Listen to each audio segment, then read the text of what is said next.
Tá bom. Então, vamos falar um pouquinho aqui de combinação linear de vetores. Né? O que é ser linearmente dependente, linearmente independente? Certo, então, bom, combinação linear.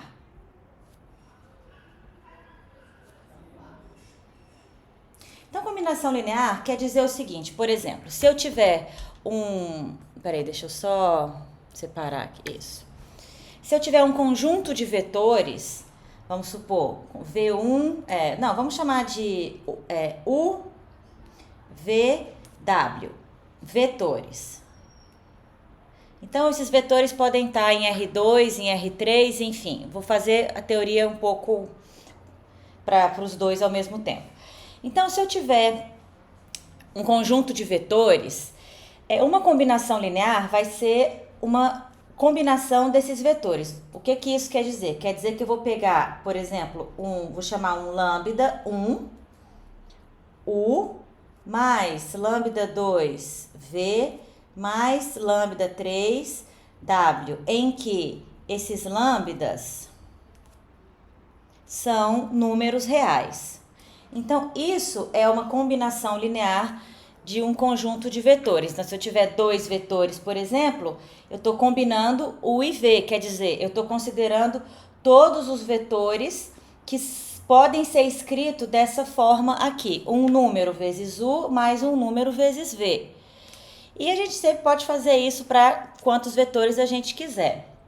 Então, por exemplo, eu vou começar considerando dois vetores, U e V. Então, uma combinação linear, por exemplo, imagina que aqui eu tenho o vetor U e aqui eu tenho o vetor V. Então, lambda 1, U, eu vou multiplicar o U por algum tamanho. Por exemplo, vamos supor que esse azul aqui seja o lambda 1, U. Tá? Lambda 2V é o quê? Vamos supor que esse daqui seja o lambda 2V. Então, multiplicar um vetor por um número, eu posso aumentar o tamanho do vetor ou diminuir, né? Se for um número negativo, eu troco a orientação, né? O vetor vai estar apontando para o outro lado, né? E aí, quando eu somo esses dois vetores, então, usando aqui a regra do paralelogramo, né? A soma desses dois vetores vai me dar aqui esse vetor, que é o que eu chamo de essa combinação. Então, esse vetor aqui é exatamente o vetor lambda 1U mais lambda 2V. É uma combinação linear de U e V. Então, todos os vetores que podem ser escritos, por exemplo, né, dessa forma, eu digo que é uma combinação linear de dois vetores, tá? Então, em R2, quando a gente está no plano, sempre que eu tiver dois vetores que não são paralelos, então, por exemplo, vou pegar aqui no plano, suponho que a gente está no plano, então eu tenho dois vetores, vou pegar, sei lá, o vetor 2, 1, 1, 2, 1. Então, esse vai ser o meu vetor U, vai ser o vetor 2, 1. E o vetor V, vou pegar o vetor menos 1, 2. Então, menos 1, 1, 2. Tá? Então, o meu vetor V vai ser o vetor menos 1, 2. E o U, o 2, 1. Tá bom, então, a minha pergunta é, dado um vetor qualquer de R2, eu posso escrevê-lo como combinação linear de U e V? E a resposta é que sim, quer dizer, então, se eu tiver, por exemplo, W, um vetor x, y, qualquer, certo? Então, é possível, vou colocar aqui embaixo, se W for um vetor x, y, qualquer, é possível escrever W como sendo, então, um A, em vez de lambda, vou chamar de um A vezes U mais um B vezes V, com A e B, então, números reais? É possível fazer isso? Então, o que a gente quer, né? Quer dizer, eu quero que o meu vetor xy, né, seja A vezes U, que no caso é 2, 1, mais B vezes V, que no caso é menos 1, 2. Então, esse vetor aqui é 2A,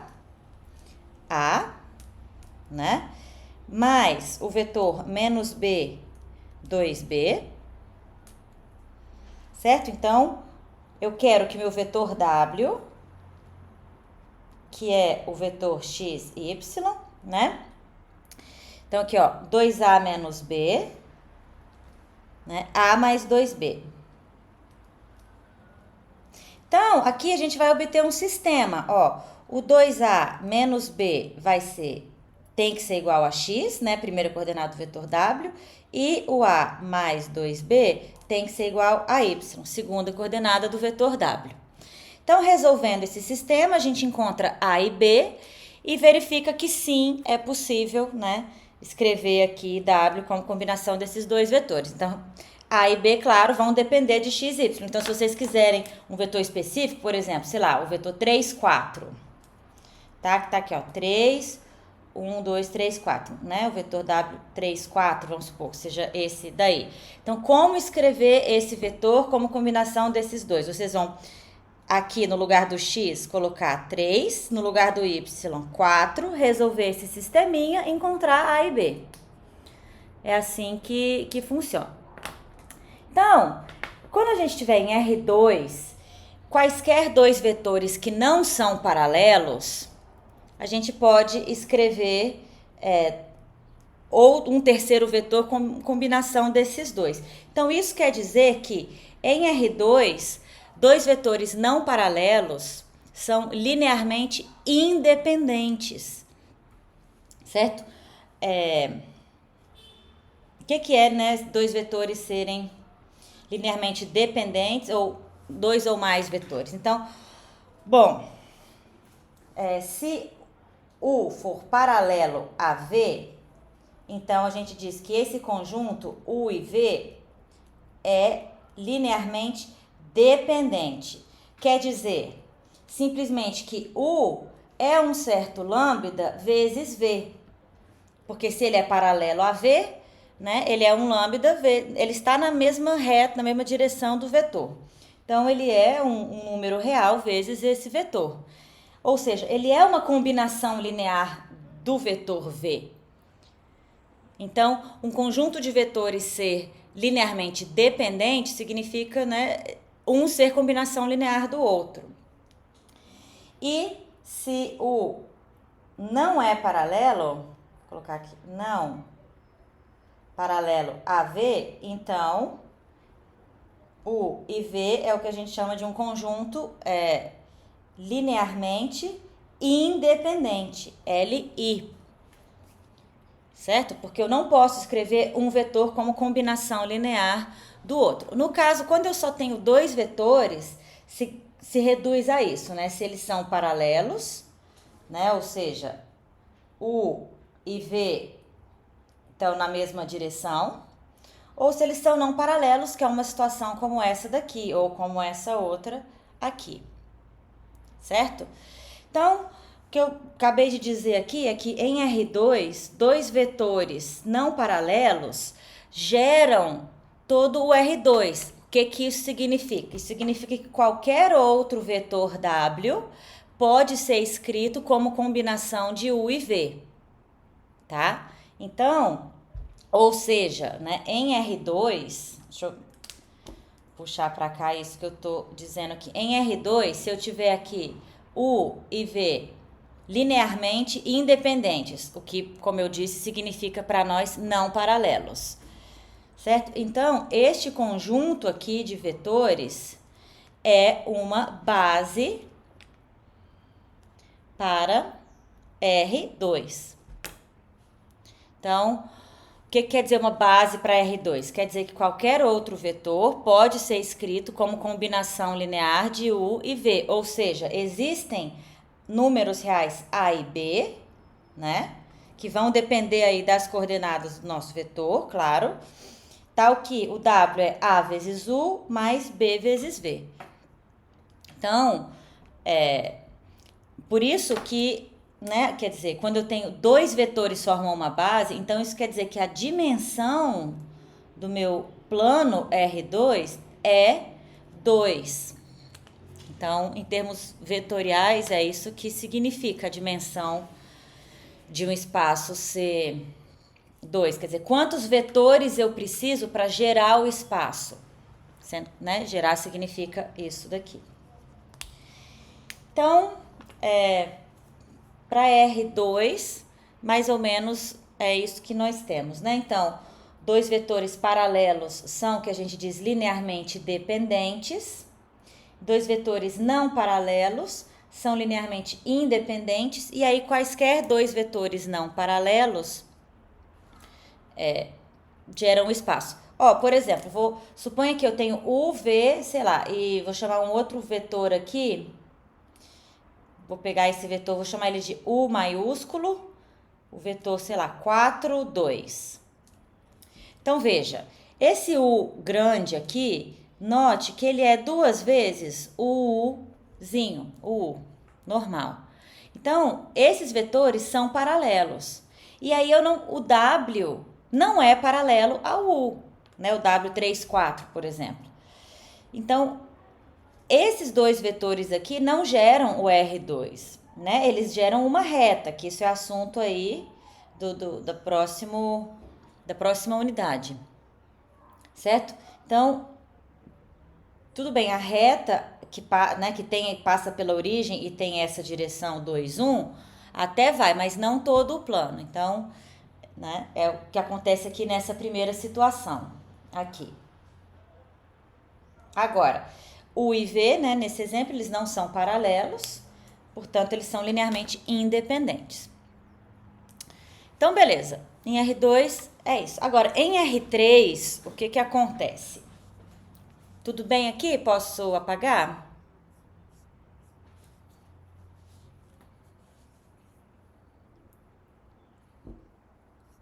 Tá. Deram um joinha aí, então.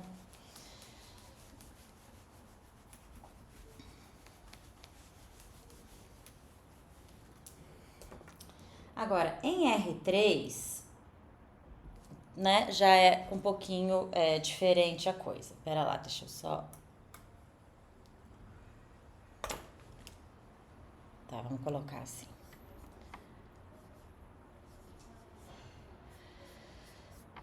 Só um instantinho. Tá. Então, em R3, bom, né, que é o espaço. Então, x, y, z. Bom, funciona assim, olha. Então, se eu tiver dois vetores, por exemplo, U, né, e V, isso. Vamos olhar para o conjunto aqui, UV. Certo? Então, bom, esse conjunto, assim como no R2, todas as combinações lineares de dois vetores, e isso também é um conteúdo que a gente vai ver em breve, vai dar um plano. Em vez de eu desenhar um espaço assim, vamos fazer como eu estava fazendo antes. Ó, então, suponha que aqui eu tenho o vetor U, só que agora a gente está em R3, tá? E o vetor V. Então, ó, o que é uma combinação linear desses dois vetores? De novo, esse conjunto, né, se eu considerar, como eu fiz antes, ó, lambda 1, U, mais lambda 2, V, certo? Com lambda 1, lambda 2, números reais, tá? Então, gente, é a mesma coisa de antes. Multiplicar um vetor por lambda 1, né, é alterar o tamanho dele, possivelmente alterar a direção, mas, enfim, são vetores paralelos, né, sempre a U. Lambda 2V, a mesma coisa, certo? E aí a gente está, então, somando esses dois vetores, obtendo assim, né, essa combinação linear entre U e V. Beleza. Se no plano todos os vetores podem ser escritos dessa forma, já em R3, não, porque aí a gente tem uma dimensão a mais. Então, por exemplo, ó, eu tenho aqui, todas as vezes que eu faço essas combinações lineares, todos os vetores desse tipo, eles vão me gerar um plano, certo?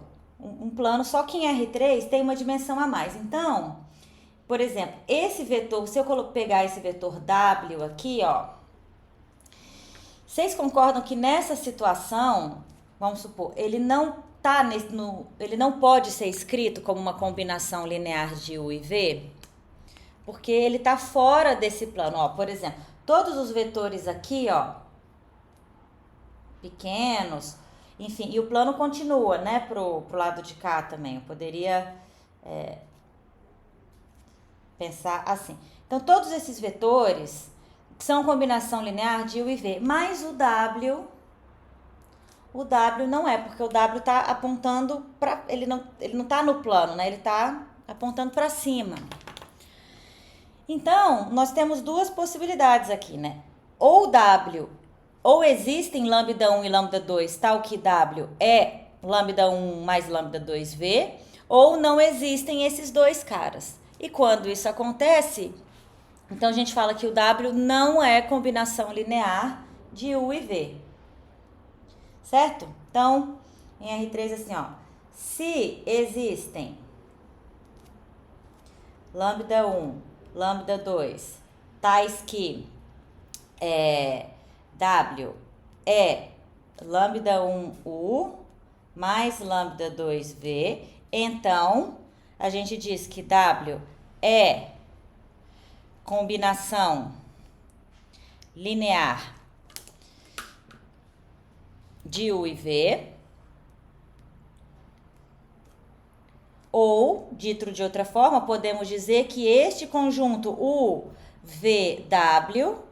é linearmente dependente, tá? Se W puder ser escrito como combinação linear de U e V, então o conjunto WUV é linearmente dependente.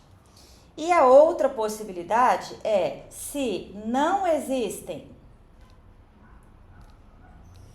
lambda 1, lambda 2, tais que W seja lambda 1U mais lambda 2V, quer dizer, agora, então não tem como, não existem, tá?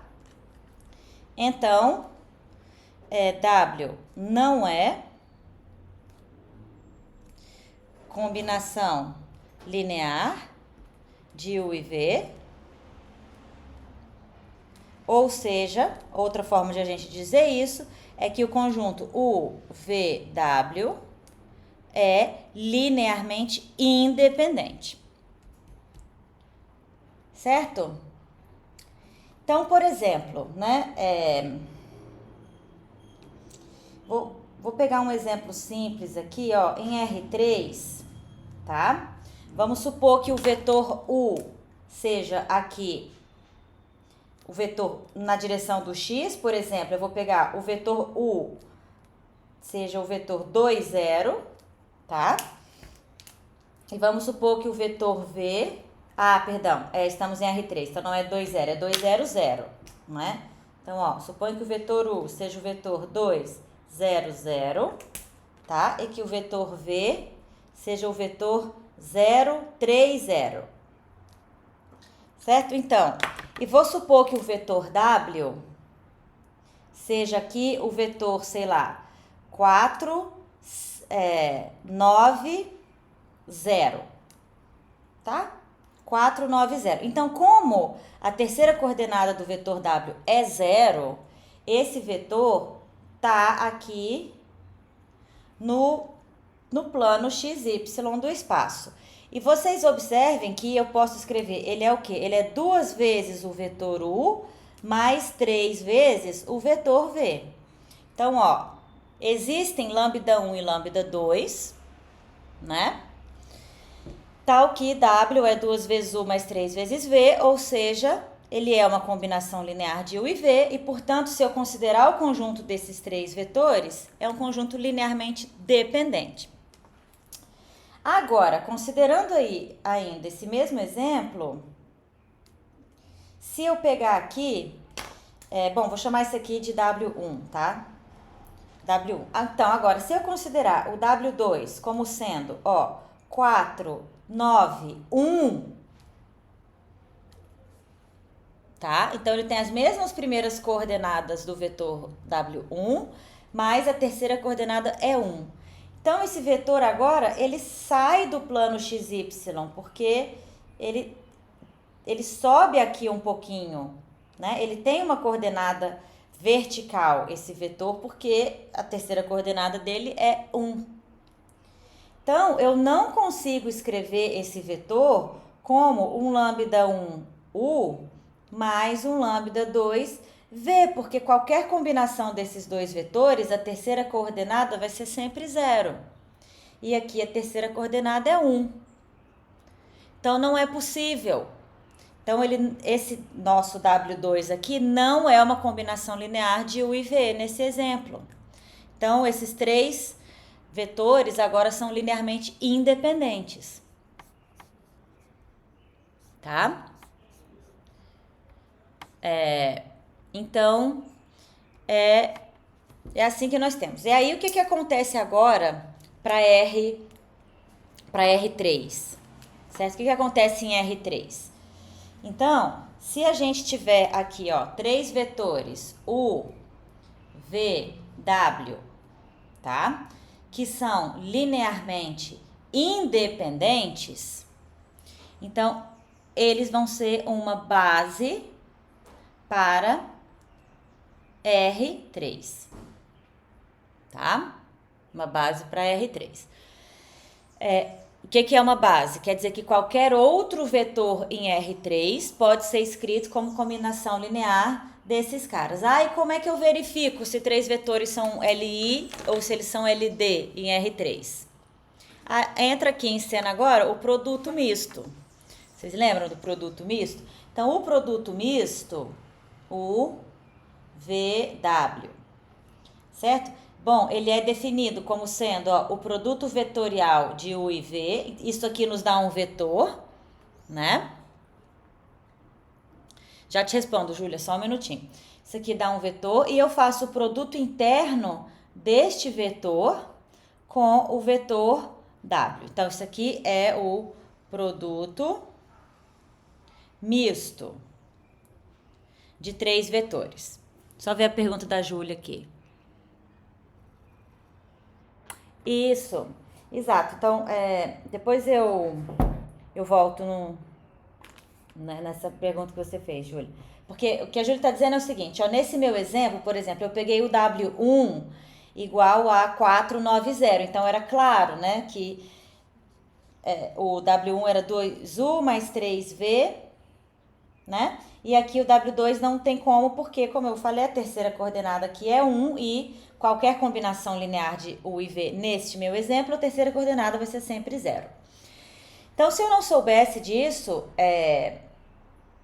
o que a gente teria aqui? Por exemplo, se eu pegar dois vetores quais, se eu soubesse aqui, né? O W2 com coordenadas W1, W2, W3, o que vocês iam fazer é ver, bom, é possível escrever então como um lambda 1, U, U1, U2, U3, mais um lambda 2, V.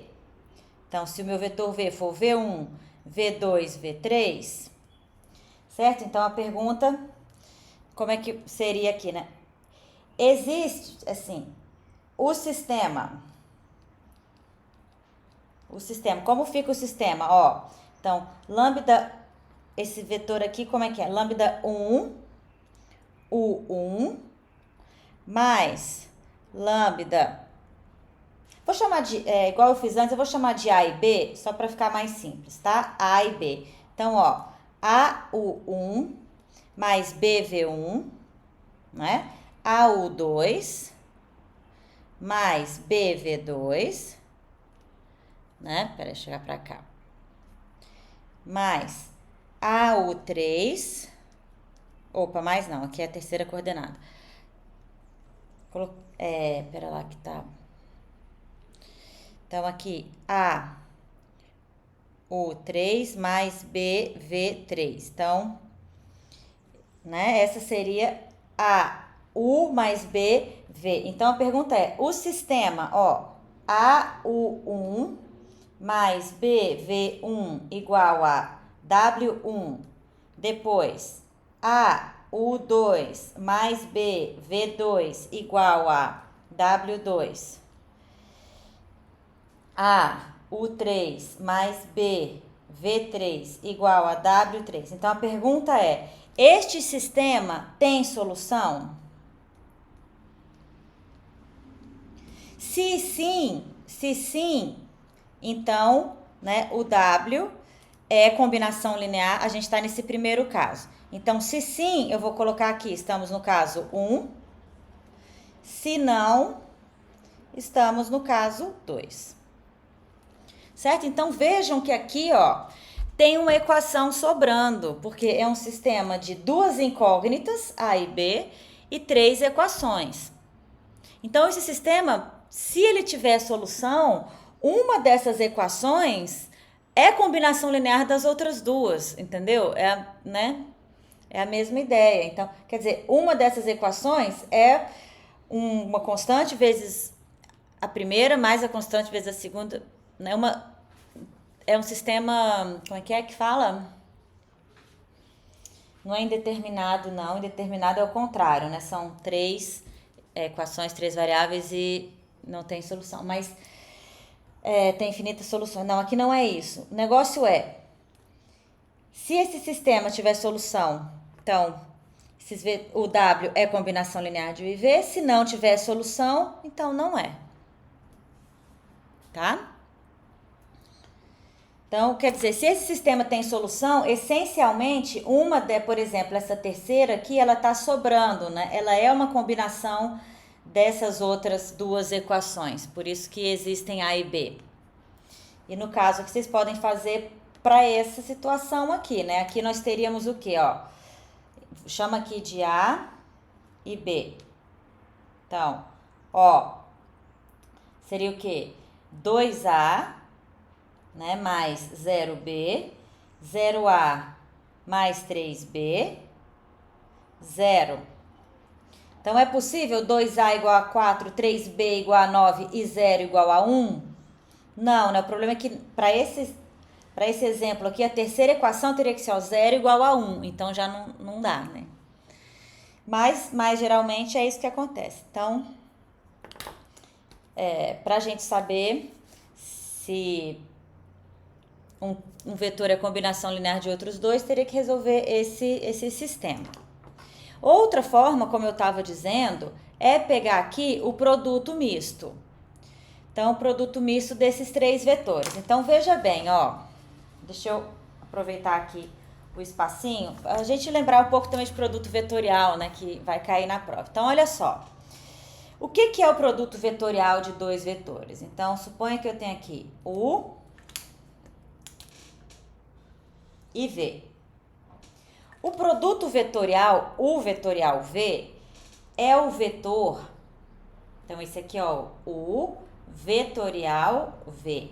Ele é um vetor que ele é perpendicular, ou seja, ortogonal, aos 2 vetores ao mesmo tempo, U e V. Certo? Então, só lembrando, ó, U vetorial V, ele é perpendicular a U e a V ao mesmo tempo, certo? Bom, em termos de produto interno, o que isso significa? Significa que o produto interno de U vetorial U por U é igual a 0, né? Porque 2 vetores são perpendiculares, se o produto interno deles é igual a 0. E também o produto vetorial de U por V com o produto interno deste vetor com o vetor V também é 0. Certo? Então, eles são aí perpendiculares. Aí agora entra em cena, digamos, o terceiro vetor, que é o vetor W, tá? Então, a situação é a seguinte, gente, o W, ele pode ser perpendicular a esse vetor UVEC-V ou não, entendeu? Ele pode ser perpendicular ou não. Veja bem, se ele for perpendicular, ou seja, se ele também for ortogonal, então, deixa eu colocar aqui, olha. Então, quer dizer, eu posso, por exemplo, se o W for perpendicular ao VEC-V, ou seja, né, se esse produto interno, o VEC-V, por W, for igual a zero, então, ele tem a mesma situação do U e V. Então, aqui, se ele for perpendicular, gente, ele vai cair aqui, ó. Ele vai cair no mesmo plano em que U e V estão. Ou seja, ele vai ser combinação linear dos outros dois, porque só tem um jeito dele ser perpendicular a esse vetor. Como esses dois vetores aqui também são perpendiculares, os três são coplanares. Então, se isso aqui acontece, isso implica que U, V, W são coplanares. Coplanares é linearmente dependente, quer dizer, se eles estão no mesmo plano, gente, então existem aqui, ó, existem lambda 1, lambda 2, ou A e B, tal que W é A vezes U, lambda 1, U, mais B vezes V, ou seja, ele vai ser combinação linear de U e V, ou seja, vai ser linearmente dependente. Então, pensem nisso, em R3, ó, linearmente dependente, coplanares. E isso acontece quando o produto misto é zero, tá? Já vou escrever isso. Deixa eu apagar aqui que a gente coloca essas coisas juntas. Ó, então agora pensando, né, no produto misto. Deixa eu escrever isso aqui com mais espaço, ó. Então, o primeiro caso, primeira possibilidade, como eu falei, é que W seja perpendicular ao VEC-V. Ou seja, né, o produto interno, o VEC-V pelo W. Bom, isso daqui é o produto misto. É igual a zero. E só lembrando aqui, o que é o produto misto? Né? O produto misto vai ser o determinante, né, da matriz em que eu coloco o vetor U na primeira linha. Então, vou escrever ó, U1, U2, U3, o V na segunda e o W na terceira. Tá? Então, se esse determinante for igual a zero, o que a gente está dizendo aqui, né, é que os vetores U, V e W são coplanares, ou seja, estão no mesmo plano. Estão no mesmo plano é serem linearmente dependentes. Então, este conjunto UVW é linearmente dependente. Então, essa é uma possibilidade, tá? A segunda possibilidade, vamos colocar aqui. Então, a segunda possibilidade é que o W não seja perpendicular ao... Então, por exemplo, ó, vou colocar o W aqui, ó. Tá? Então, ele não é perpendicular, quer dizer, se o W não for perpendicular, então, W não perpendicular ao produto vetorial UVEC-V, ou seja, né, o produto, isso. Então, isso vai implicar, né, que o produto interno do UVEC-V pelo W é diferente de zero. E esse produto interno, né, como eu acabei de falar, é o produto misto, né, que é o determinante dessa matriz, vou colocar aqui de novo, quer dizer, então, determinante da matriz que tem linhas, que são esses vetores, então, U1, U2, U3, V1, V2, V3, W1, W2, W3, então, este determinante é diferente de zero. Então, neste caso, como no meu desenho aqui, ó, a gente tem, então, vou colocar de verdes aqui, ó. A gente tem os vetores U e V, eles geram um plano, mas W não está nesse plano. W está fora desse plano. Então, U, V e W não coplanares. Não coplanares. Então, se eles são não coplanares, uma outra forma de a gente dizer isso é que o conjunto UVW é linearmente independente.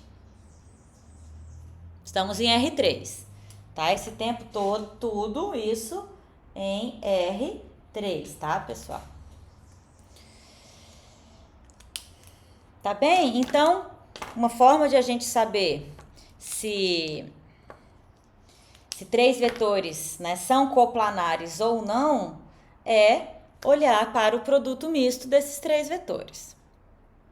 Então, né, no caso de eles serem um produto misto, vai dar zero. E aí, aproveitando aqui uma coisa que também é conteúdo da P1, é o seguinte, ó. Quando eu tenho, nesse primeiro caso, ó, primeiro caso, então, eu tô na situação que o W, o e V são coplanares, então eles são LD. Vou esquecer do W por um momento e olhar aqui, ó, justamente para este paralelogramo gerado por U e V. A área desse paralelogramo, então, vou aproveitar aqui, ó. Então, a área deste paralelogramo é o quê? Nós vimos, né? Que isso é o módulo do produto vetorial. Tá?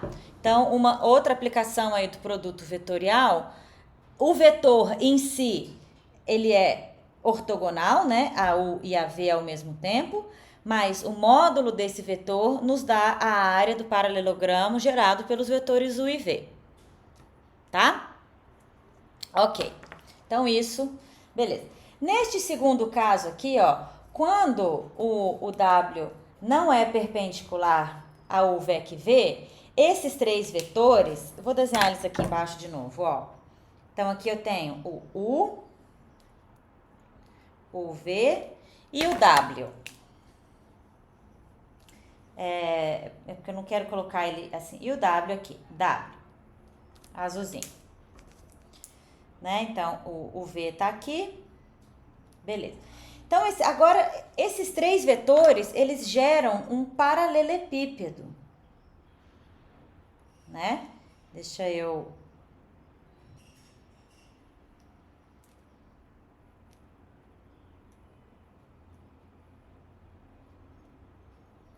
Certo? Então, ó, vou... Certo? Assim como dois vetores geram um paralelogramo, então, três vetores linearmente independentes geram um paralelepípedo. E aí, gente, o volume deste paralelepípedo, então, isso, deixa eu puxar para cá, ó, o volume deste paralelepípedo vai ser exatamente o módulo deste produto misto, que é diferente de zero. Então, o módulo, né, do produto misto U, V, W. Tá? Então, vejam, é porque nesse primeiro caso, ó, quando o W é uma combinação linear dos outros dois, não tem paralelepípedo, né? Porque ele está no mesmo plano, então o volume seria zero. Então, é coerente com isso que a gente está falando. Tá? Agora, no caso em que W não é combinação linear de U e V, né? Quando esses três vetores são linearmente independentes, eles geram um paralelepípedo, cujo volume é dado pelo módulo do produto misto. Tá bem, gente? Veja se vocês entenderam, veja se vocês têm dúvidas.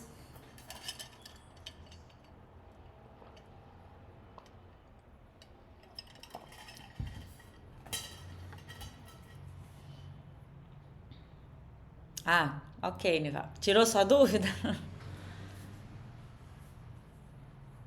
Ótimo, ótimo. Então, acho que foi bom, né, pessoal, a gente dar uma revisada aí nessa essa parte de... Ah, espero que sim. Espero que vocês tirem nota boa na prova. Então, falando nisso, vocês já fizeram o teste? 2?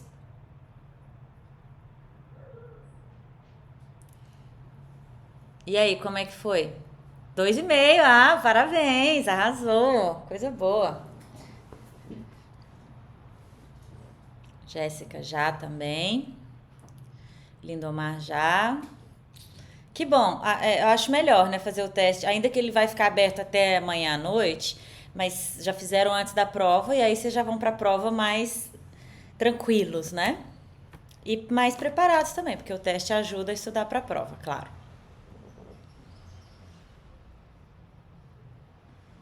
2,3, parabéns, Lindomar, ótimo. Ótimo. Muito bom. Gente, tem mais alguma dúvida aí da prova?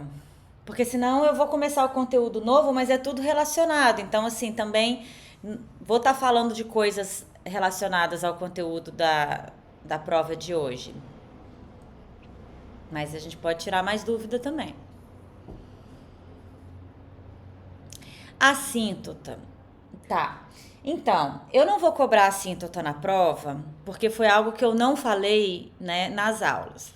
A assíntota está relacionada a hipérboles. São as únicas curvas quadráticas que têm assíntota. Tá? Ah, você estudou bastante? Bom, tudo bem, não tem problema ter estudado assíntota. Mas, né, só para... Eu não vou cobrar isso na prova só porque eu realmente não falei isso em aula, né? Mas eu posso falar aqui, o que acontece com as assíntotas é o seguinte, ó.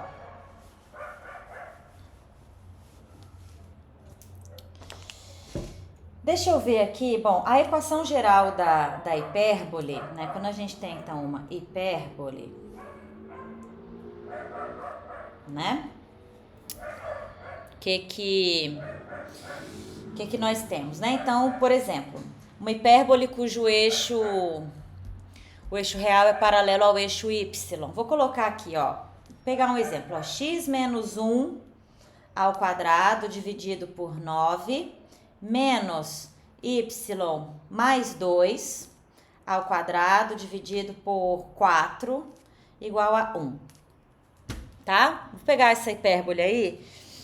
Já nessa forma, né? Então, claro, uma grande parte do trabalho é a partir de uma equação dada, fazer as contas, completar o quadrado, etc, para chegar nessa forma, né? Para chegar nessa expressão. E aí daqui, então, a gente pode extrair todas as informações que a gente precisa, né? Então, veja bem, primeiro, qual que é o centro? Então, o centro dessa hipérbole é o ponto, vou colocar C, que tem coordenadas 1, menos 2, certo? Sempre atenção ao sinal aqui. E, bom, nós temos que A ao quadrado é 9, ou seja, A igual a 3, né? B ao quadrado é 4, ou seja, B igual a 2. E como a gente tem aqui, né, x menos 1 ao quadrado menos y mais 2 ao quadrado, então o eixo real, né, nesse caso, é paralelo ao eixo vertical, que é o eixo y, né, e o eixo imaginário é paralelo ao outro eixo, que é o eixo x. Né? Então, isso a gente já pode afirmar aqui, olhando para essa equação. Outra coisa que a gente vai precisar é o Czinho. Então, o Czinho, ele é, no caso aqui da hipérbole, né, a ao quadrado mais b ao quadrado, que é 9 mais 4, que é 13. Perdão, c ao quadrado. Então, o czinho vai ser raiz de 13. Tá. Então, gente, com isso, né, a gente já pode começar a esboçar. Então, 1 menos 2. Deixa eu colocar aqui. X, Y. Então, ó, 1 menos 2. Então, o nosso centro C tá aqui. O centro e os focos e os vértices da hipérbole todos estarão sobre o eixo real da hipérbole, que no caso é paralelo ao eixo Y e passa pelo centro. Então, como o centro tem, né, coordenadas 1 menos 2, a reta que passa pelo centro e é paralela ao eixo Y é a reta x igual a 1, né? Que é a coordenada x aqui do centro. Então, o eixo real da hipérbole aqui vai ser, peraí, deixa eu colocar aqui. Então, a reta x igual a 1, né? Que é paralela ao eixo Y. E o eixo imaginário, pera lá. Pera, tô falando certo isso? Não, troquei, tá vendo? A gente se confunde. O eixo real é paralelo ao eixo X, né? A minha hipérbole, ela tá de pé, desculpa, gente, ó. Ó como a gente tem que ter cuidado com as coisas, né? O eixo real, ó, eles vão estar, a minha hipérbole, ela vai estar assim, né? Porque quando eu tenho x menos y, ela tá dessa forma, e y menos x, ela tá dessa forma. Então, meu eixo real, ó, é paralelo ao eixo y, paralelo ao eixo x, digo, né? Que é essa coordenada aqui. Então, vai ser a reta que passa pelo centro e é paralela ao eixo x, que é a reta y igual a menos 2. Y igual a menos 2.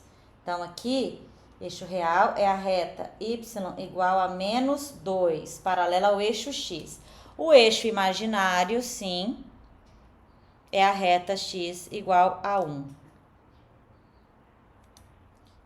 Aqui é paralela ao eixo y. Pessoal, me desculpa, tá? E atenção, né? Atenção na hora da prova, porque a gente realmente pode confundir. Então, vou colocar aqui reta y igual a 2. É o eixo real. Então, o importante é a gente saber o seguinte, sempre, né? O centro, os focos e os vértices vão estar sobre o eixo real, no caso da hipérbole. No caso da elipse, sobre o eixo maior, né? E sobre o eixo menor. A gente tem os focos estão no eixo maior e tem 2 vértices no eixo maior, 2 vértices no eixo menor, tá? Mas agora aqui estamos falando da hipérbole. Certo, então, tenho isso daqui. Bom, os vértices vão ser o seguinte, eu vou andar a partir do centro, então a distância A sobre o eixo real, eu vou andar A para esquerda e para direita. Então, ó, 3, 1, 2, 3, né? Peraí que eu vou ter que aumentar aqui meu desenho. Então, menos 1, menos 2, menos 3, então menos 2, né? Um dos focos vai estar aqui no ponto, perdão, dos vértices vai estar aqui no ponto, então menos 2, menos 2. Então, esse vértice 1, menos 2, menos 2, vou colocar aqui, né? E o outro, então, a partir de 1, eu vou andar 3 para a direita. 1, 2, 3, parar no 4. Então, o outro vértice vai estar aqui no ponto 4, menos 2. Então, os vértices, né, estão sobre o eixo real. E o foco, para o foco, a gente anda, né, a gente anda mais ou menos raiz de 13. Então, raiz de 13, que é entre 3 e 4, né, porque 3 ao quadrado é 9, 4 ao quadrado é 16. Então, o número entre 3 e 4, né, deixa eu ver aqui na calculadora, aproximadamente. Vocês não precisam colocar esse valor, tá? Mas, né, só pra gente saber aqui. 3,6. Isso, Júlia, já volto a falar disso. Então, esse raiz de 13 aqui é aproximadamente 3,6, certo? Então, eu vou andar 3,6, vou parar aqui, né? Eu tenho o primeiro foco. Então, ó, o primeiro foco, ele é menos 1 menos raiz de 13. Então, 1 menos raiz de 13 menos 2, né? E o segundo foco, então, a partir de 1 eu vou andar mais raiz de 3 para a direita, por aqui mais ou menos. O segundo foco, então, 1 mais raiz de 13 menos 2. Então, o importante, como eu falei, é a gente saber isso, saber que na hipérbole, os vértices, os focos e o centro estão todos no eixo real. Então, a Júlia perguntou, nesse caso, o eixo real é paralelo ao x porque o A está no x? Sim, exatamente. O que me confundiu foi outra coisa. Então, olha só, como aqui o meu A, né, tá embaixo do x, porque o menos tá aqui, né, x menos 1 ao quadrado menos y mais 2 ao quadrado. Então, como o A está ao quadrado tá embaixo do x, então o eixo real vai ser paralelo ao eixo x. E, portanto, vai ser uma reta horizontal. Esse que é o negócio, é o contrário, né? Como é paralelo ao eixo x, a reta é y igual a alguma coisa. Tá? Eu tinha pensado vai ser x igual a alguma coisa. Não, mas é o contrário. Então, e o eixo imaginário é paralelo ao eixo y, porque o b, né, ao quadrado, tá aqui embaixo do y, mais 2 ao quadrado. Só que uma reta paralela ao eixo y, ela é uma reta x igual a alguma coisa. O foco é calculado a partir do centro. O vértice e o foco, ambos são calculados a partir do centro, que é o 1 menos 2. Então, como eu sei que esses pontos estão todos sobre a reta y igual a 2, menos 2, nossa, y igual a menos 2. Então, a coordenada y de todos esses pontos é menos 2, percebem? Porque eles estão sobre a reta y igual a menos 2. No caso dos vértices, essa distância do centro ao vértice é o azinho. Então, no caso aqui, né, menos azinho e essa distância aqui, azinho. Então, a partir do centro, eu ando azinho para a direita, azinho para a esquerda, encontro os vértices sobre o eixo real.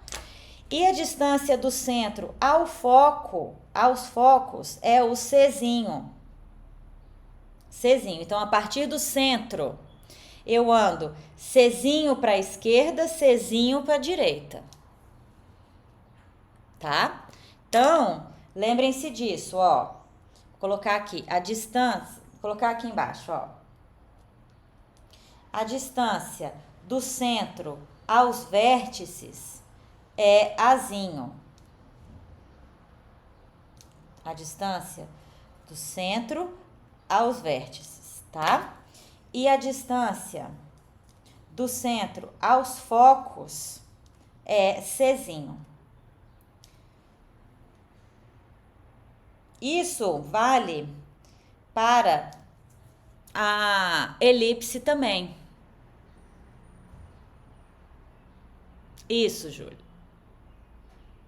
Isso, menos 2 ficou fixo, porque como eu falei, todos esses pontos estão sobre o eixo real. Então, na hipérbole, gente, na hipérbole, os dois vértices, os dois focos e o centro estão sempre sobre o eixo real, tá? Então, por isso que a gente precisa saber se o eixo real ele é paralelo ao eixo x ou ao eixo y. Tá legal? Na elipse, vou colocar, ó, uma elipse aqui do lado, vou colocar uma elipse vertical. Na elipse vertical, ela tem dois eixos, né? Ela tem o eixo maior, que é o eixo onde vai estar o azinho ao quadrado, é o eixo maior. Ela tem o eixo menor, que é onde vai estar o bzinho ao quadrado. A elipse, ela também tem o centro, ó, a interseção dos dois eixos, seja para hipérbole, seja para elipse, é o centro, tá? Ela vai ter o centro, que são esses pontos aqui que estão dentro do parênteses, quando a gente escreve dessa forma ali. Então, olha só, na elipse, no eixo maior, eu vou ter o centro, eu vou ter os dois vértices do eixo maior. Então, essa distância do centro a esses vértices também é azinho, tá? Então, ó, essa distância né, do centro ao vértice também é azinho, tá? E no eixo maior da elipse, eu também vou ter os focos. Também vou ter os focos. Essa distância do centro aos focos também é Czinho. Deixa eu fazer maior esse desenho. Vou fazer maior para vocês verem. Então, aqui, ó. Então, numa elipse, eu tenho aqui, ó, o eixo maior. O eixo maior, como eu falei, é onde está o A ao quadrado. Tenho o eixo menor. O eixo menor é onde está o B ao quadrado. Isso. Na elipse tem que tomar cuidado, porque como é mais, gente, o A vai ser o maior. Entre A e B, o A é o maior, por isso que é o eixo maior, e o B é o menor. Aqui, ó, na hipérbole, o A ao quadrado é onde é positivo e o B ao quadrado é onde é negativo. Tá? Ok. Então, como eu dizia, aqui no eixo maior eu tenho os vértices do eixo maior, que são os pontos que estão... bom, o centro é a interseção dos dois eixos. Sempre. Aqui também na hipérbole, o centro é a interseção dos dois eixos. Então, aqui, no eixo maior, a distância do centro para os vértices é o Azinho. Tá? O pessoal tão... Ai, meu Deus. Peraí que eu... Certo, então estamos retornando aqui a gravação depois de alguns problemas técnicos. Onde foi que eu parei quando caiu minha conexão?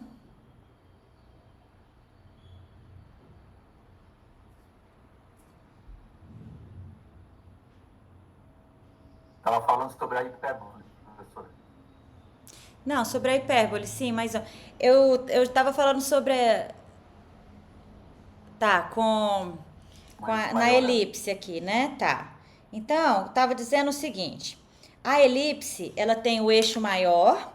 O eixo maior é onde está o A ao quadrado, na elipse, tá? E ela tem o eixo menor, que é onde está o B ao quadrado. No caso da elipse, o A é maior que o B. Então, a gente vai identificar o eixo maior olhando qual é o maior entre o A e B. Porque na hipérbole, o A é o positivo e o B é o negativo.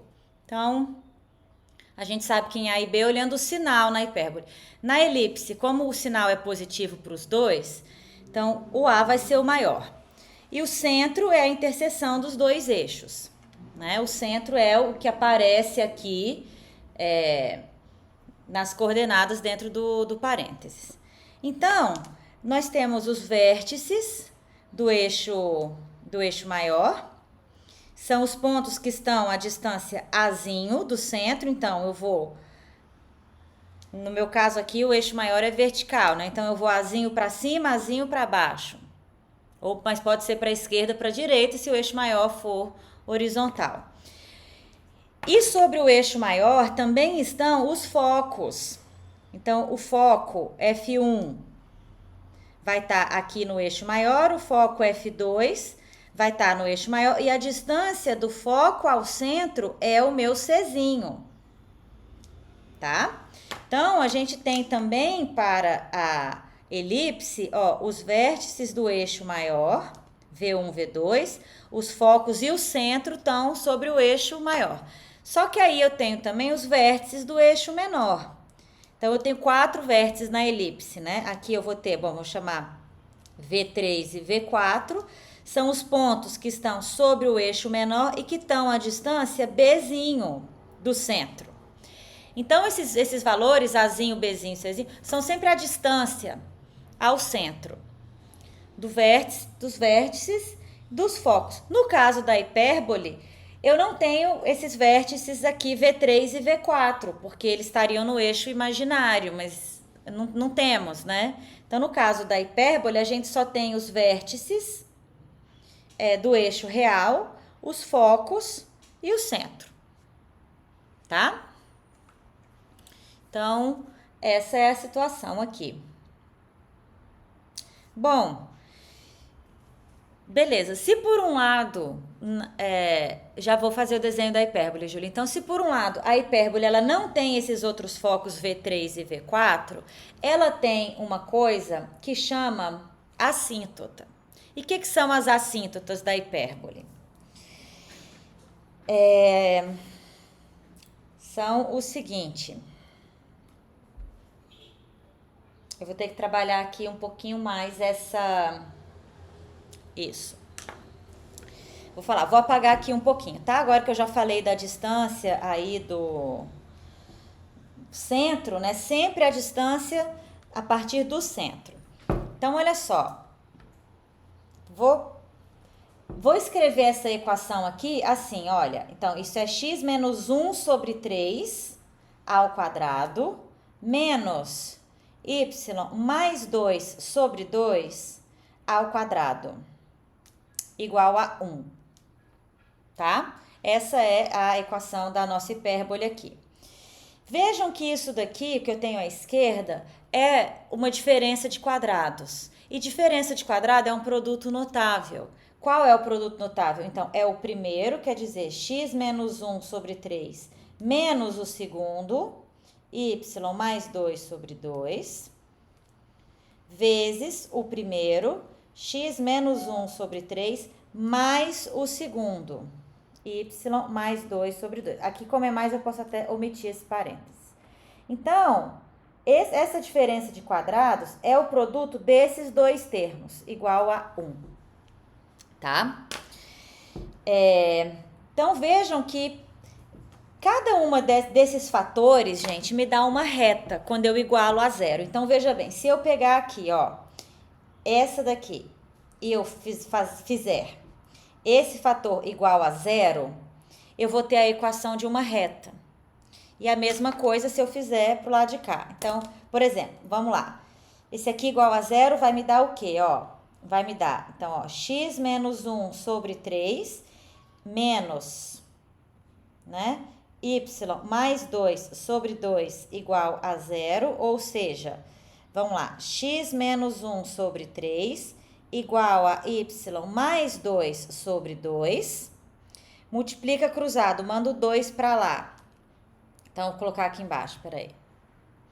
Vou colocar aqui embaixo.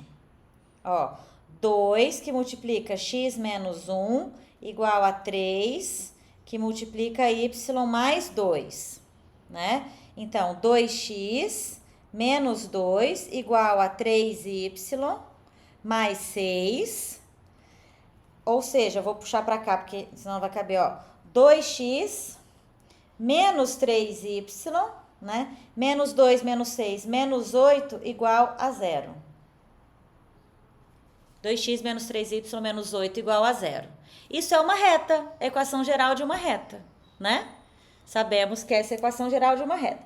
E se eu fizer a mesma coisa com esse cara de cá, esse outro fator, se eu fizer esse daqui igual a zero também, eu vou achar a equação de uma outra reta.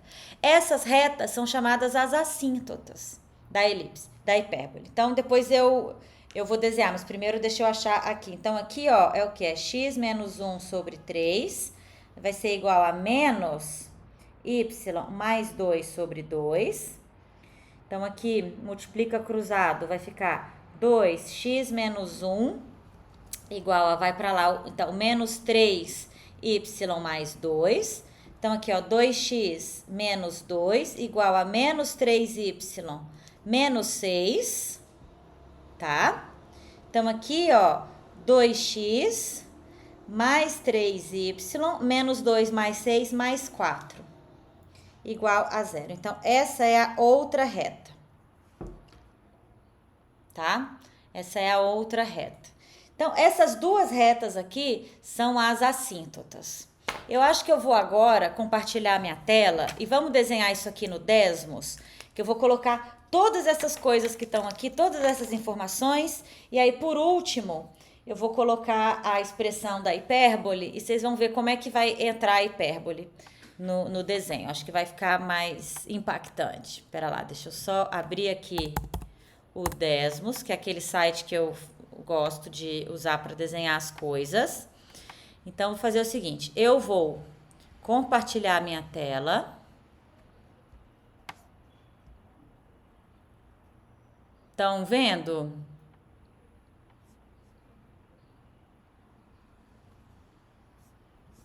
Tá. Espera aí, só que eu preciso vir aqui na gravação e vou colocar também...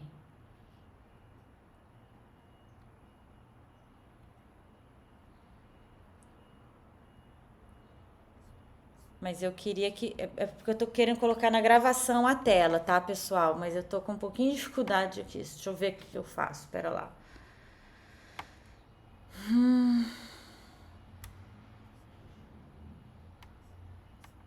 Como é que eu faço para aparecer?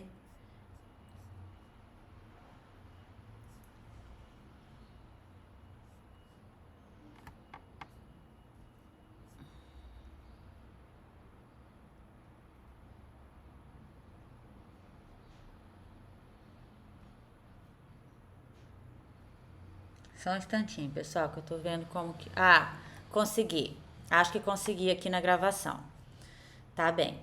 Então, vamos lá. Vamos colocar tudo isso na tela. Bom, vou começar, então, colocando o centro.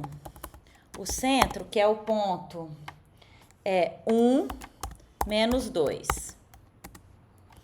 Cadê? Tá ali, vermelhinho. Tá? Vou colocar a legenda aqui. Bom, ponto 1 menos 2, mas vou colocar C, que é o centro. Tá bem. Ah, igual a 1, pronto, isso. Depois, a gente viu que nós temos os vértices. Ah, vou colocar o eixo real. Então, o eixo real, que é y igual a menos 2. Tá aí, tá? Essa reta é o eixo real. O eixo imaginário, que é x igual a 1.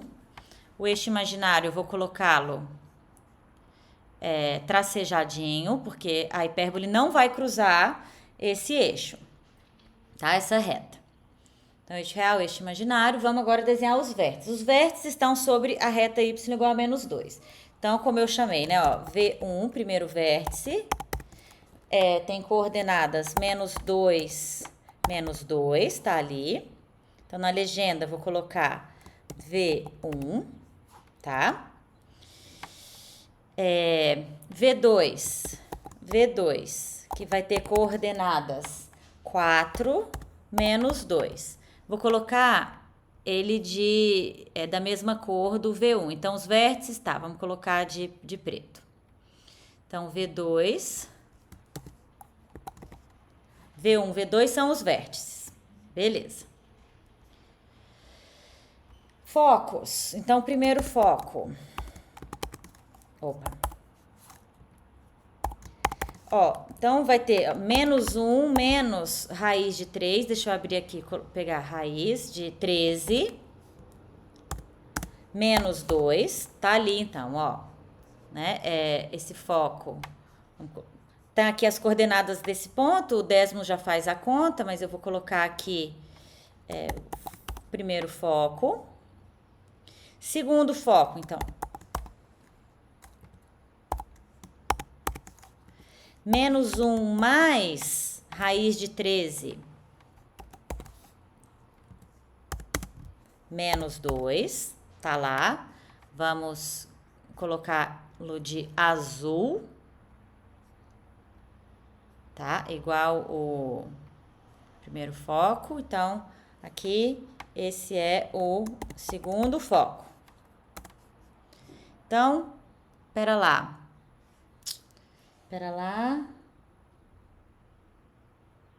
Ah, não é menos 1. Não é menos 1, desculpa. É 1. 1 menos raiz de 3 e 1 mais raiz de 3. Pronto. Né? Desculpa. As coordenadas do centro, vou colocar aqui, ó. As coordenadas do centro, que são 1 menos 2. Então, a partir desse ponto, eu vou andar menos 13 para chegar no F1 e 13 para chegar no F2, a partir do centro. Tinha colocado errado ali. 1 menos raiz de 13, 1 mais raiz de 13.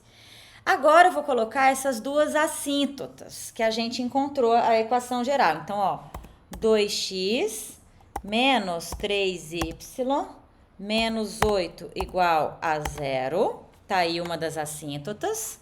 Vou colocá-la de vermelhinho. Vou colocá-la de vermelhinho, tracejadinha assim, tá? E a outra assíntota, que é 2x mais 3y mais 4 igual a 0.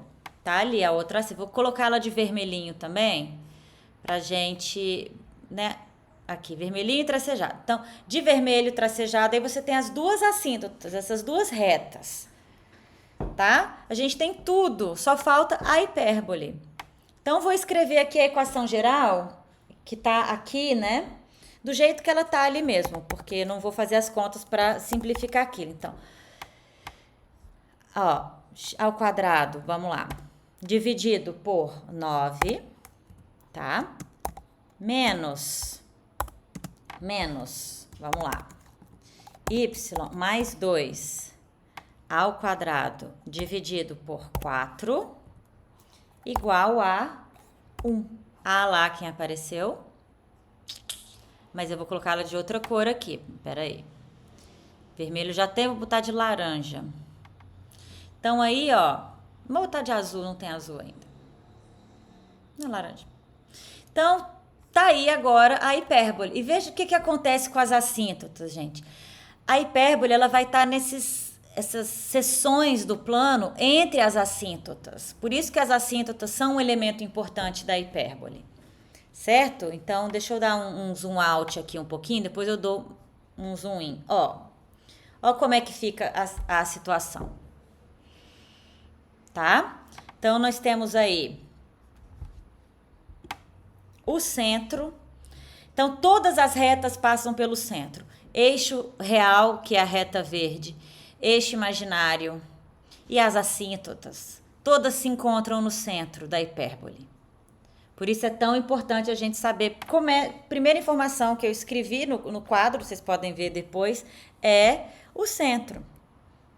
Certo? Então, você tem as retas, você tem os vértices, você tem os focos, né? E as assíntotas, elas te ajudam justamente a dizer, olha, a minha hipérbole vai estar aí entre essas duas retas. Ela nunca vai ultrapassar essas duas retas. Ó, eu vou dar um zoom out só para vocês verem como é que fica. Ó, tá vendo? Elas se aproximam dessas duas retas sem nunca encostar nelas. Por isso se chama assíntota. Depois no cálculo, quando vocês estiverem fazendo, ou se já estiverem fazendo cálculo, né? Isso significa assíntota de uma função. Certo, pessoal? Então, é assim que nós fazemos o estudo, né, de da hipérbole em particular, mas a gente pode adaptar isso para as outras quadráticas, né?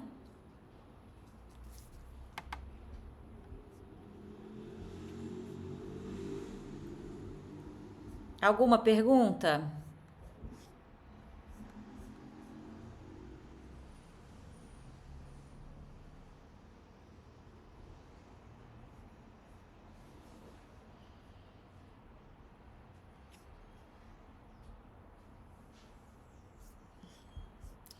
Bom, vou parar então de compartilhar aqui minha tela, tá?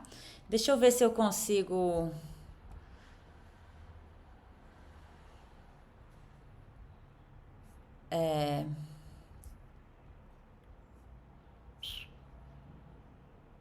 Bom, eu vou baixar isso daqui. Eu tava vendo se eu conseguia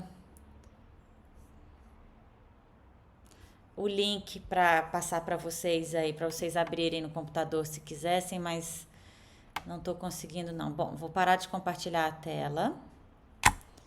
E aqui também vou voltar aqui para o quadro na gravação.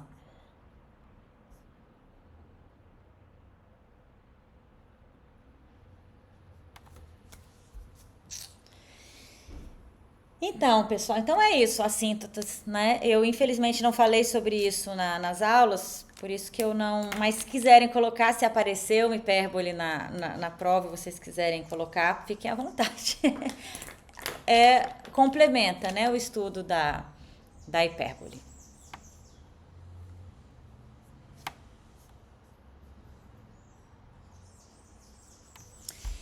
Pessoal, mais alguma dúvida? Porque agora, né, já são 11h30, não vou, claro, agora começar o conteúdo novo. Então, a gente pode fazer mais alguma coisa, se vocês quiserem. Algum exercício.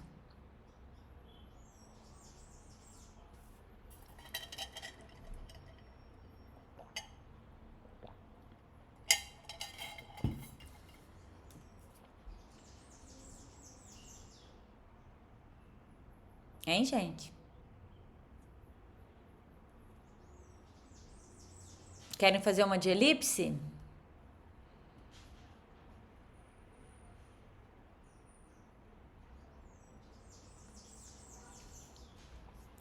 Deixa eu ver. Tá, deixa eu abrir então a lista de parábola. Nivaldo, eu não vou fazer de parábola porque na prova não vai cair parábola. Tá, deixa eu já dar esse pequeno spoiler. Então, prefiro fazer de algo que possa cair na prova, tá? Eu acho parábola mais complicada. Das quadráticas, das cônicas, né? Ela é a mais chatinha. Então, deixa eu abrir aqui a lista.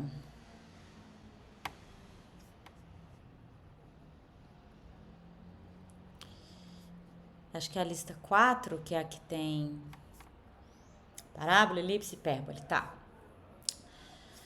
Então, deixa eu ver uma aqui.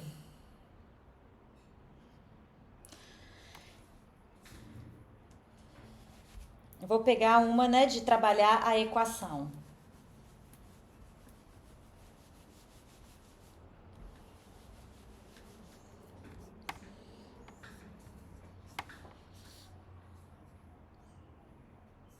Trabalhar a equação. Deixa eu ver do exercício 8 aqui. Bom, qualquer uma delas, né? Vai ser uma elipse. Vou pegar aqui.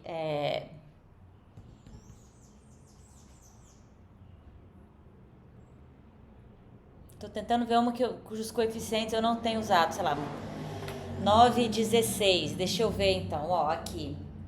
16x ao quadrado mais 9y ao quadrado menos 96x mais 72y mais 144 igual a zero.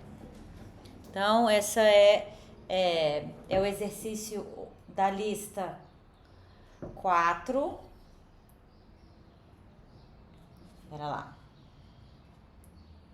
Então, aqui, da lista 4, exercício 8, letra C. tá? Pontos e retas, tá. Júlia, depois eu relembro. Só um instantinho, deixa eu fazer esse daqui agora. Então, bom, o que nós precisamos aqui, né, é trabalhar primeiro essa equação para a gente encontrar os elementos da elipse agora. Então, já foi dado que esse daqui é uma elipse. Então, eu vou colocar, ó, 16, né, x ao quadrado menos 96, se eu não me engano, é 6 vezes 16, né? 64, 80, isso. Acho que é isso mesmo. Então, 96 dividido por 16, 6, isso. Menos 6x mais alguma coisa, né? Mais 9y ao quadrado mais 8y mais alguma coisa mais 144, né? Igual a zero. Então, eu tô deixando esses espaços porque a gente precisa completar os quadrados aqui. Então, x2 menos 6x mais 9. Vou colocar aqui mais 9. Então, como eu tô adicionando 16 vezes 9, eu tenho que retirar aqui 16 vezes 9. Que eu acho que vai dar exatamente isso, né? 144. Isso. Então, menos 144. E aqui, y2 mais 8y mais 16, para completar o quadrado. Então, como eu tô, de novo, né, acrescentando aqui 144, aqui eu vou novamente retirar 144. Igual a zero. Então, o que vai ficar aqui, né? Bom, aqui nós vamos ter 16 que multiplica x menos 3 ao quadrado, mais 9 que multiplica y mais 4 ao quadrado, né? Menos, ó, 144 menos 144, zero, menos 144 igual a zero. Então, 16x menos 3 ao quadrado mais 9y mais 4 ao quadrado igual a 144. Divide tudo por 144. Então, x menos 3 ao quadrado sobre 9 mais y mais 4 ao quadrado sobre 16, isso aqui igual a 1. Então, essa é a equação reduzida da elipse. Então, aqui nós temos uma elipse. Tudo bem, o exercício já tinha dado que era uma elipse, mas como eu sei que é uma elipse? Porque eu tenho duas coisas positivas, né? Então, soma de dois quadrados aqui, eu sei que isso é uma elipse. Ok. Primeira coisa que a gente faz, gente, é identificar o centro. Então, o centro é, ó, 3 menos 4. Se vocês trocarem o sinal aqui e colocarem menos 3 e 4, vocês vão perder a questão inteira, assim, né? Não inteira, mas vocês vão perder o desenho da elipse, a posição dos vértices, tudo. Né? Então, importantíssimo prestar atenção ao sinal e achar o centro. Este é o centro. 3 menos 4. Bom, vamos lá então. Próximo passo, que é a segunda coisa mais importante. Encontrar A, B e C. Então, vejam, né? Qual que é o maior? O maior é 16. Então, A ao quadrado é igual a 16, ou seja, A igual a 4, né? Então, veja, o meu eixo maior, ó, o eixo maior, ele é vertical, paralelo ao eixo Y, igual eu fiz naquele desenho anteriormente. Eixo menor, B ao quadrado igual a 9, ou seja, B igual a 3, né? E C ao quadrado é o quê? Eu sempre confundo. Eu sei que na hipérbole ele é a soma, eu acho que na elipse, deixa eu só ver aqui, porque o C é a distância do centro ao foco, ele é menor do que A. Então, se eu não me engano, eu acho que ele é A ao quadrado menos B ao quadrado na elipse. Deixa eu só confirmar aqui, gente, porque eu sempre troco isso.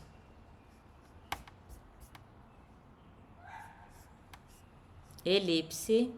Tô olhando na apostila, tá?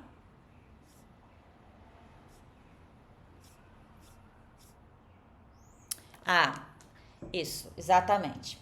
O C ao quadrado é A ao quadrado menos B ao quadrado. Então, nesse caso, ele vai ser 16 menos 9, que é 7. Então, o C, ele é raiz de 7. Então, nós temos aí essas três, que são as distâncias. Então, veja, o A é a distância do centro aos focos do eixo maior, perdão, aos vértices do eixo maior, vou chamar, né? Vértice 1, vértice 2 do eixo maior, tá? O B é a distância do centro aos vértices do eixo menor, tá? E o C é a distância do centro aos focos.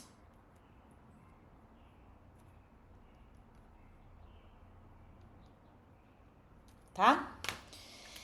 Então, com isso a gente consegue, ó, a partir do centro. Então, só pra gente ter uma ideia aqui, vamos desenhar. Então, é 3 e menos 4, tá? Então, aqui, ó, 1, 2, 3, 1, 2, 3, 4. Então, o nosso centro é o ponto de onde vão sair todas essas distâncias. Então, ó, o eixo maior, como eu falei, o eixo maior é paralelo ao eixo Y e passa pelo centro. O centro que tem coordenadas 3 menos 4. Então, opa, não está aparecendo aqui, agora tá. Então, o eixo maior, ele tá aqui, né? É a reta x igual a 3, é o eixo maior, tá? O eixo menor, então, ele passa pelo centro e tem né? E é paralelo ao eixo x. Então, aqui, ó, né? Vai ser a reta y igual a menos 4. Esse é o eixo menor. Tá? Bom, então, ó, sobre o eixo maior estão os vértices V1, V2, a uma distância 4 do centro. Então, eu vou andar 4 para cima. 1, 2, 3, 4. Então, o vértice 1 vai ser o ponto x igual a menos 3, y igual a 0. E o vértice 2 está a uma distância 4 para baixo. Então, menos 1, menos 2, menos 3, menos 4. O vértice 2 está, né, menos 3, menos 8. Porque, deixa eu colocar aqui, o C é o 3 menos 4. Então, esses são os vértices sobre o eixo maior. Focos também estão sobre o eixo maior. Então, vou dar raiz de 7, que é entre 2 e 3, né? Um número entre 2 e 3. Então, deixa eu ver, ó. 7, raiz 2,65, mais ou menos. Seria 3 nos vértices, o valor de x. Ou é menos 3 mesmo? Não, é 3, desculpa. Bem... 3, tá vendo, né? A gente tem que ficar atento. X igual a 3, né? Porque todos estão sobre aqui a reta x igual a 3. Então, esses vértices e os focos agora também vão ter primeira coordenada 3. Então, eu vou andar, como eu falei, raiz de 7, que é aproximadamente 2,65. Então, eu vou andar esse pouquinho para cima. Então, 1, 2, um pouquinho aqui. Colocar, então, o primeiro foco. 3, menos 4, mais raiz de 7. E vou andar 2,65 para baixo. Então, 1, 2, um pouquinho aqui, mais ou menos. Segundo foco, 3, menos 4, menos raiz de 7. Então, esses são os focos.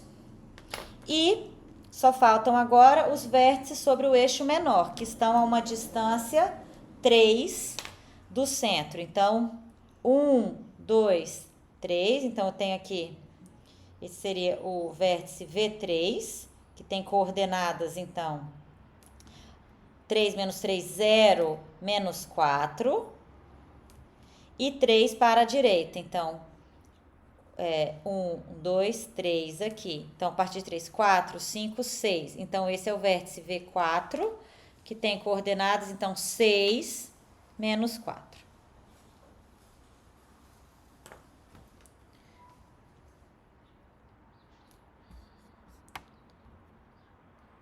Tá?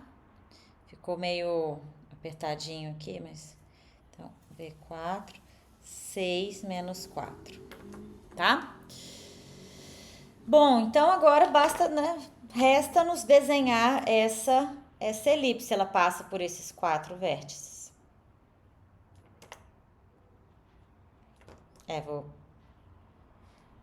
Enfim, esboço, né, gente? Esboço, gente.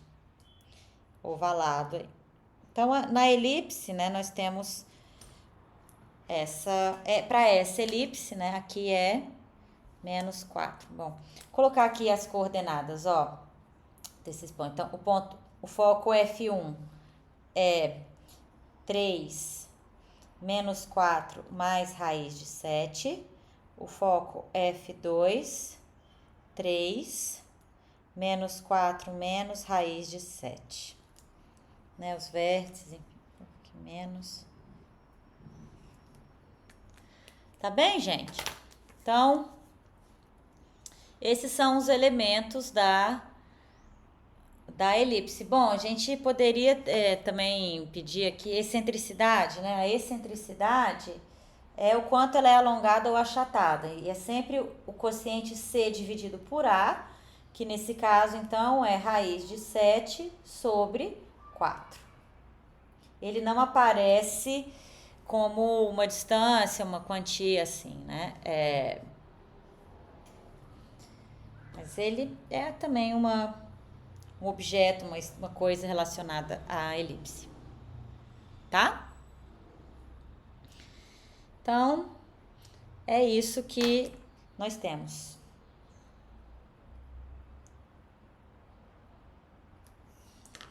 Bom, a Júlia perguntou, relembrar a distância entre pontos e retas e entre retas. Então, eu vou falar aqui brevemente sobre isso, de distâncias.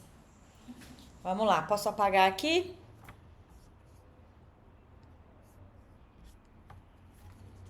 Tá. Quem precisar sair, tá, gente? Eu sei que encerrou o nosso horário, mas eu vou responder e aí depois eu termino a aula. Bom, gente, então vamos primeiro olhar no plano distâncias, né? Então, se eu tiver uma reta R, tá? Que tem uma equação aí, sei lá, AX mais BY mais C igual a 0. Então, essa é uma equação geral da reta, né? E um ponto fora dessa reta, então um ponto A, que vai ter coordenadas aí, deixa eu ver, XA, YA. Certo? Então, a minha pergunta é qual a distância de A até essa reta?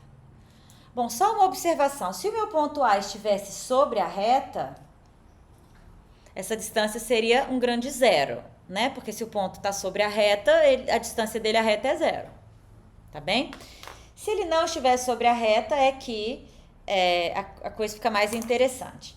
Então, a distância, gente, ó, eu tenho, na verdade, calcular uma distância entre pontos, né? Mas eu tenho vários, por exemplo, se eu olhar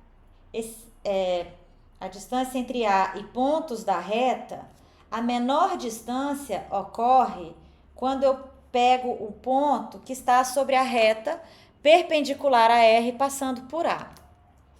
Então, o que eu quero dizer é o seguinte, ó. Se aqui tá meu ponto A, como é que a gente acha a distância de A até R? Eu vou achar a reta S, que é perpendicular à reta R, passando por A, e vou calcular o tamanho aqui deste segmento, ó. Então, né? A gente precisa duas coisas. Então, primeiro, encontrar S, que é perpendicular a R, passando por A. E segunda coisa, né? Encontrar esse ponto, então, B aqui, B. Encontrar B, que é a interseção de R e S. E fazer a distância de A até B. Então, a distância de A até B vai ser a distância de A até R. Então, achar a distância de um ponto a uma reta sempre envolve achar a perpendicular. E depois de reta entre reta também é a mesma coisa, tá? Mesma coisa. Então, essa é a nossa situação. A gente tem que achar a reta perpendicular e o ponto de interseção dessa S com R para poder calcular essa distância. Então, no nosso caso aqui, por exemplo, vou pegar aqui...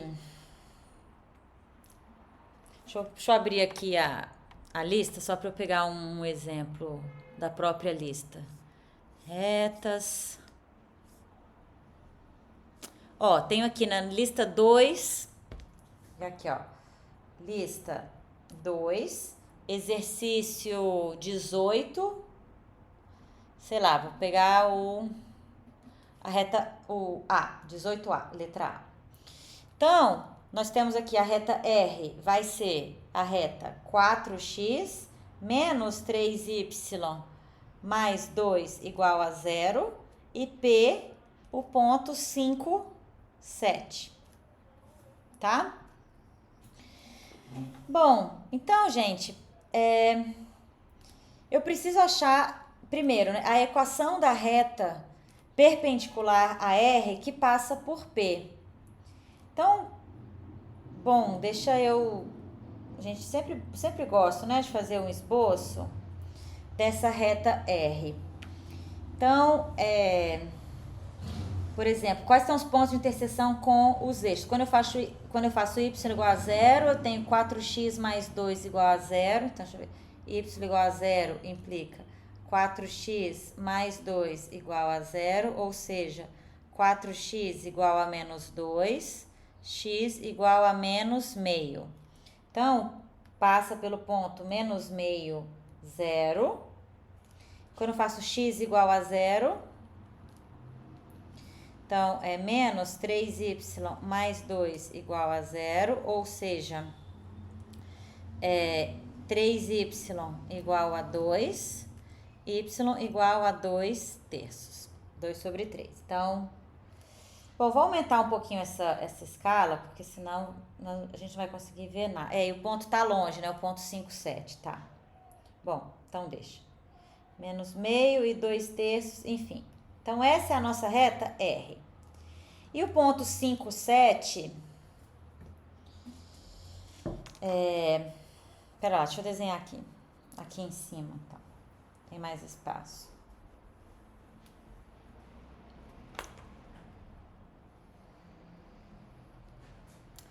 Um, dois, três, quatro, 5. Peraí.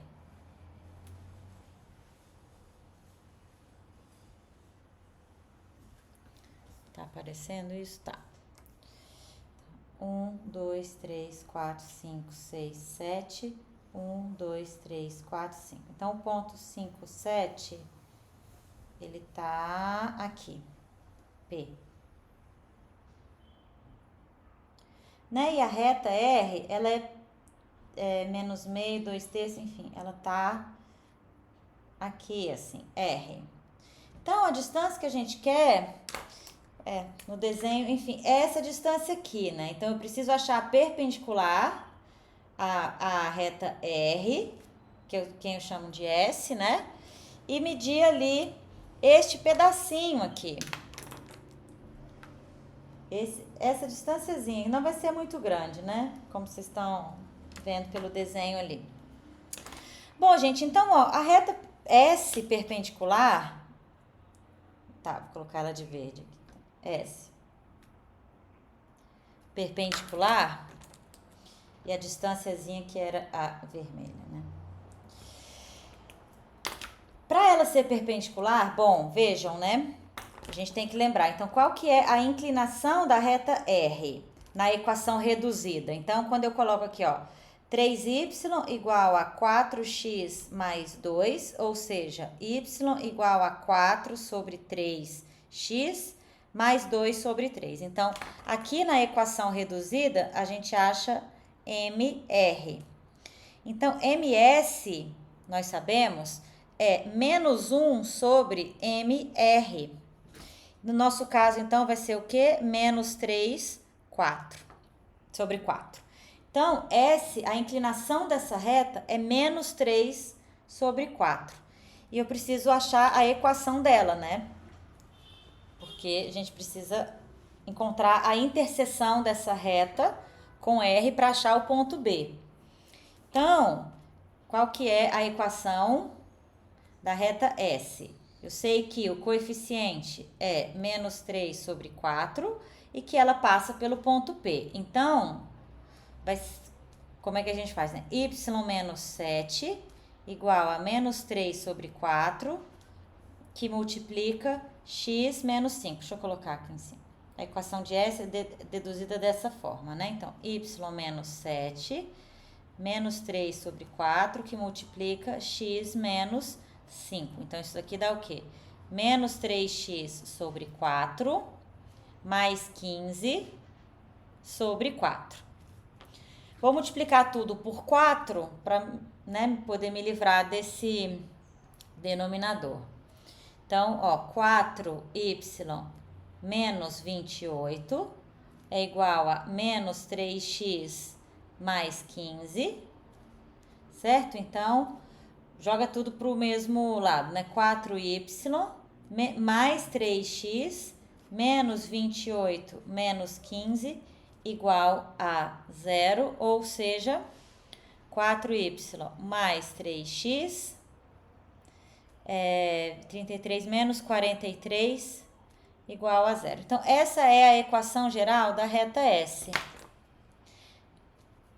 Talvez a gente nem precise da equação geral, a bem da verdade. Acho que não vamos precisar, mas, enfim, deduzimos, né? Ok. Então, tenho aqui, ó, a equação. Deixa eu colocar a equação reduzida. Achei a equação geral, mas a equação reduzida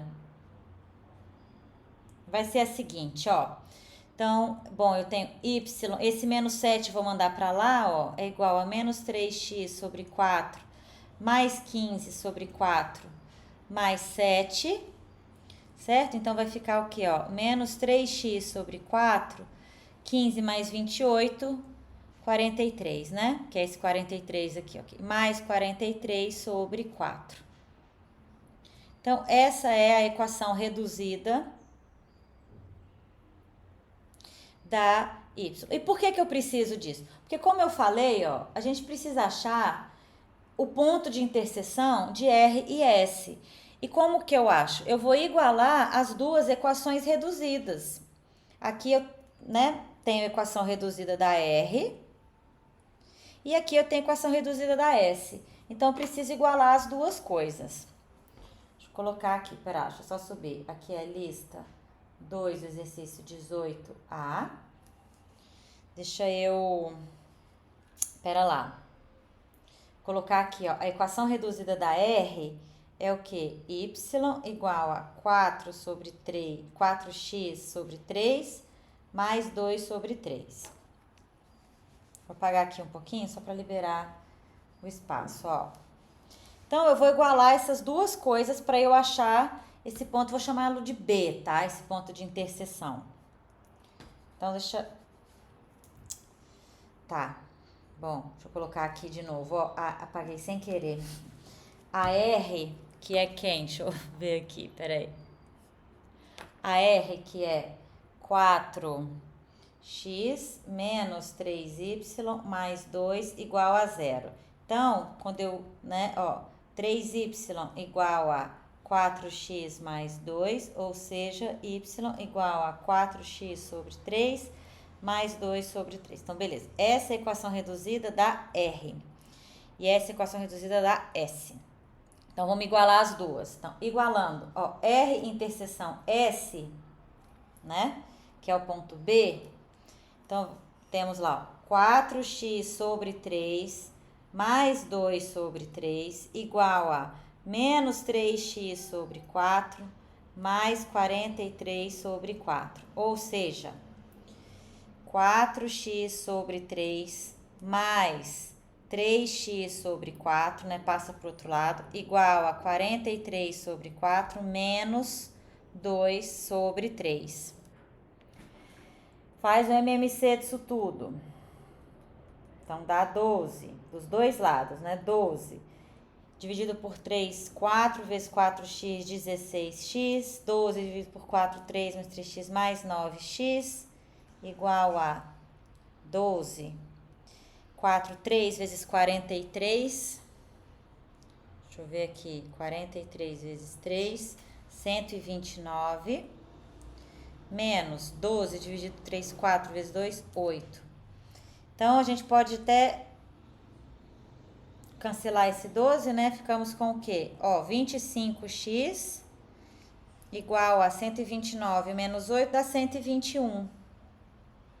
Ou seja, x igual a 121 sobre 25. Tá? Então, a coordenada do B, perdão, a coordenada x do ponto B é essa daqui. E a y vai ser... Tô achando meio grande essas contas, mas tudo bem.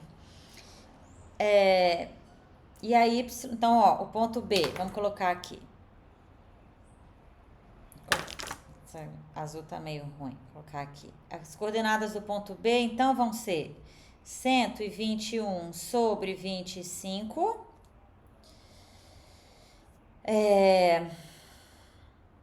Aí eu tenho que substituir aqui, né? Fazer, por exemplo, acho que é mais fácil substituir na expressão da R. Tanto faz, tem que dar a mesma coisa. Se eu fizer 121 sobre 25 aqui ou aqui, né? Tem que ser igual o resultado do Y. Por isso que a gente igualou essas duas.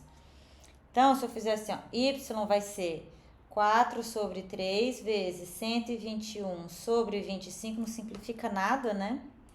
Mais 2 sobre 3. Então, já faz aí o MMC, que é 75, né? Que é 3 sobre 25.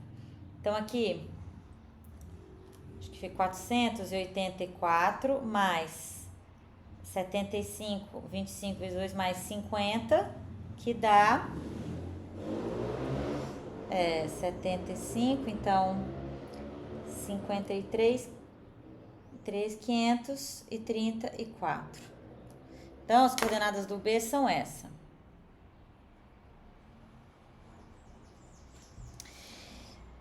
Acabou? Quase. O que está faltando aqui agora? A gente calcular a distância do ponto P a esse ponto aqui, tá? Então, não vou deixar para vocês fazer, só vou escrever aqui a expressão. Então, finalmente, ó, a distância do ponto P à reta R vai ser a distância do ponto B à reta B.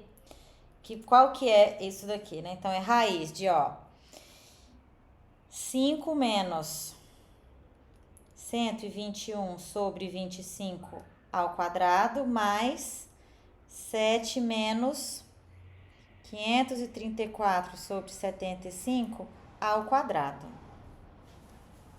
Então, essa vai ser a distância, né? Tem que fazer as contas aqui. Vai dar uma continha, né? Mas, enfim. Depois eu faço essas contas e posso até... perpendicular? Ué, sim, claro, pode. É porque eu nunca lembro essas fórmulas. Eu sempre acabo deduzindo o raciocínio. Deixa eu olhar aqui na apostila. Pera lá, cadê a apostila?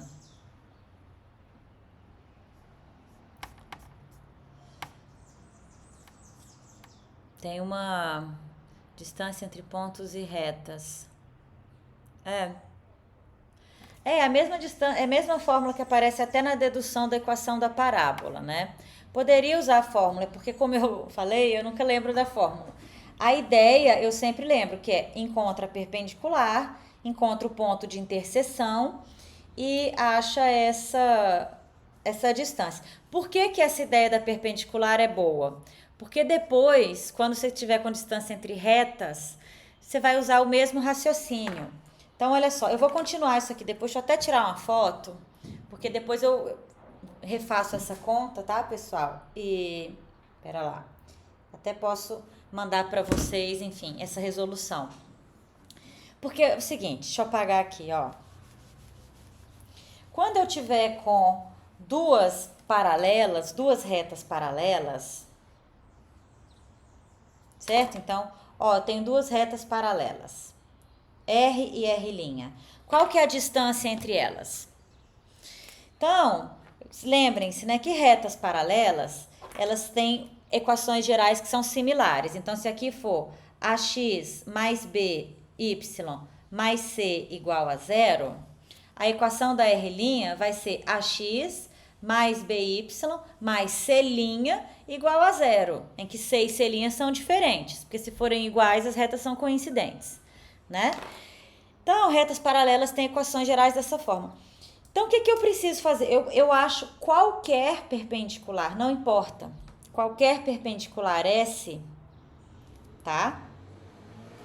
S', e aí eu calculo, eu acho a interseção dessa perpendicular com as minhas retas e calculo a distância entre esses dois pontos. Então, por exemplo, se eu vou chamar esse ponto de P e esse ponto de Q, então a distância de R para R' vai ser a distância de P a Q.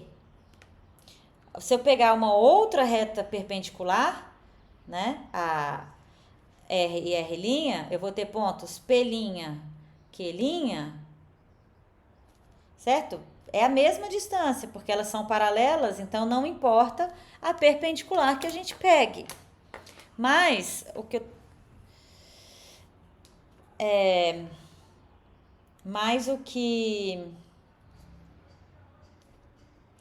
nós temos é que essa distância é a mesma, né? Não importa qual perpendicular a gente pegue, tá? Então é isso, gente. Então, quer dizer, por isso que eu gosto desse raciocínio de achar a perpendicular e encontrar os pontos de interseção e depois calcular essa distância, porque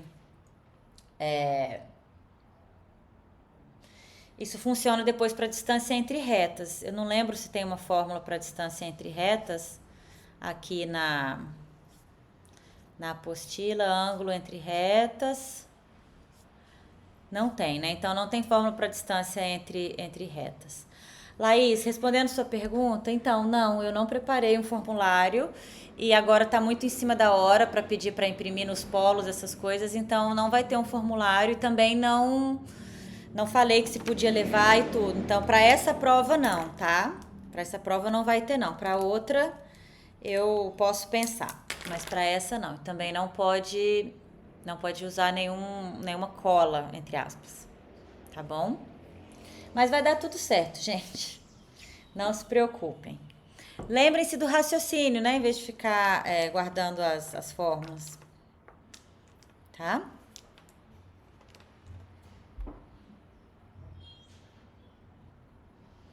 Então é isso, pessoal. Vamos encerrar a aula de hoje. Boa prova para vocês. Vai dar tudo certo, tá, gente? E nos vemos aqui semana que vem de novo aí já com conteúdo da próxima unidade 3, tá?